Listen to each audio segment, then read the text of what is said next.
बिना किसी income proof के अगर आप प्रॉपर्टी अगेंस्ट लोन लेना चाहते हैं तो इस वीडियो के अंदर हम सारी की सारी इन्फॉर्मेशन शेयर करेंगे जो बिना किसी इनकम टैक्स रिटर्न, बिना किसी जीएसटी या बिना किसी करंट अकाउंट के अगर आपको प्रॉपर्टी अगेंस्ट लोन लेना है तो वो कैसे मिलेगा। इस बारे में हम ये भी बताएंगे कि आप क्या टिप्स फॉलो करें जिससे आपका ये लोन हो जाए और कहाँ आवेदन करना है जिससे आपका विदाउट इनकम प्रूफ लोन 100% हो जाए। दोस्तों सबसे पहले मैं आपको बताता हूं कि विदाउट इनकम प्रूफ लोन के लिए आपके पास क्या क्या चीज़ें होनी चाहिए या क्या आप टिप्स फॉलो करें। अगर आपके पास आईटीआर नहीं है, जीएसटी नहीं है, कोई करंट अकाउंट नहीं है, तो बैंक या एनबीएफसी कंपनी जो है वो आपकी इनकम प्रूफ काउंट कहाँ से करती हैं। उनके पास 2-3 ऑप्शन होते हैं जैसे आपकी इनकम को एलिजिबिलिटी के रूप में मान लेती है आपके लोन के लिए। सबसे पहला और मोस्ट इंपॉर्टेंट चीज़ बता रहा हूँ, आपका सेविंग अकाउंट। आपके सेविंग अकाउंट के अंदर जो ट्रांजैक्शन होती हैं उसको इनकम के रूप में कैलकुलेट करती हैं।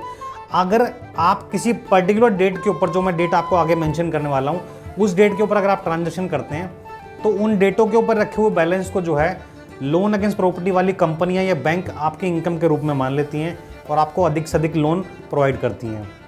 वो डेट कौन सी हो सकती हैं वो भी मैं आपको मेंशन करता हूँ। और इसमें एक चीज़ और आपको शेयर करना चाहूँगा कि जो भी आप बिज़नेस करते हैं उसकी जो भी आपने कोई ट्रांजैक्शन है, यानी कि कोई आप सामान खरीदते हैं या सेल करते हैं, या बाइंग है या सेलिंग है, वो दोनों को दोनों चेक के थ्रू करें, अपने अकाउंट के थ्रू करें, ताकि ये वाली जो इन्फॉर्मेशन होती है वो आपके बैंक अकाउंट के अंदर आ जाती है और वहाँ से वो कंपनियाँ जो हैं इसको कैलकुलेट करती हैं। 5, 15, 25 और 30 तारीख अगर आप इन डेटों के ऊपर हायर अमाउंट के बैलेंस को रखते हैं तो बैंक इन डेटों के ऊपर रखे हुए बैलेंस को आपकी इनकम एलिजिबिलिटी के रूप में काउंट करती है।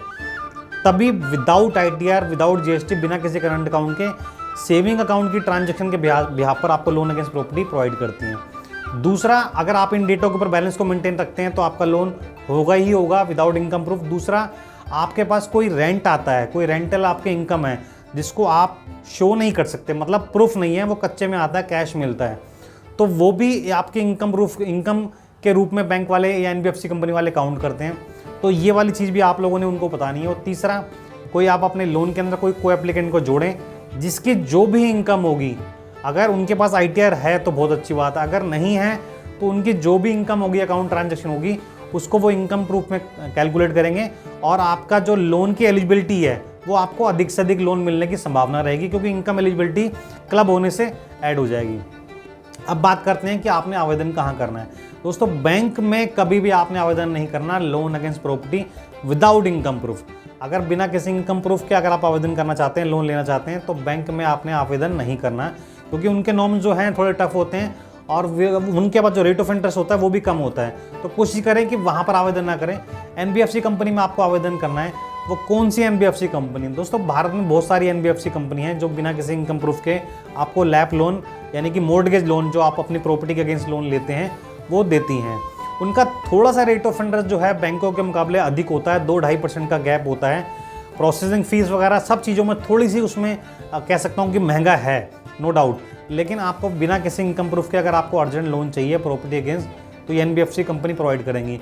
वो कौन सी एनबीएफसी कंपनी है वो भी आपको मैं मेंशन करूँगा। आप उस बारे में मुझे कमेंट्स करें, आप किस सिटी से या स्टेट्स ने, वहाँ पर कौन सी एनबीएफसी आपके लिए जो लोन प्रोवाइड आपको करवा सकती है, वो उसके बारे में मैं आपको मेंशन करूंगा।